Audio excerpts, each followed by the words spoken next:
Bir oy oldin yuzim bunaqa holatda edi, hozir bunaqa.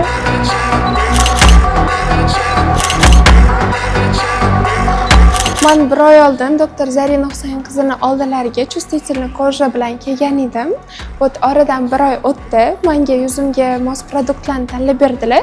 Men bir oy stabilni ishlatdim.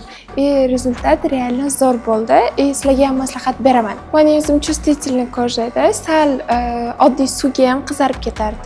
Kremli sursa ham, boshqa bo'lsa ham qizarib turardi. Kosmetologga bormaganman oldin. O'zim internetda populyarni bo'lib ketadi-yu, qanaqadir trend, boshqa qimmat, normal narsalar ishlatganman, unaqa foydasi bo'lmagan.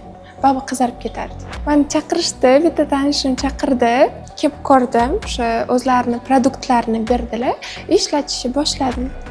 O'sha kunlik videolar tashab turdim ishlatganimda, har kuni почти qoldirmasdan ishlatdim. Rezultat вообще bomba. Bir oyda вообще zo'r. Unaqa rezultat ko'rmaganman boshqa narsalardan. Hamma narsa stabilniy ishlasa, keyin foydasi bo'ladi-da. Bir qilib, bir qilmasa u bo'lmaydi. Qolgan narsalarni ham shunaqa ishlatganman, foydasi unaqa bo'lmagan. Bu yerda где-то bir haftada уже rezultat ko'rishni boshladim. Problema полный tugamadi. Qizarish umuman yo'q emas, bor hali ham. Ozgina bir oyda endi hamma problema ketishi qiyin. Va biz stabilni davom ettirish kerak bu narsani. Yuz tim bo'lib har doim уход qilinishi kerak.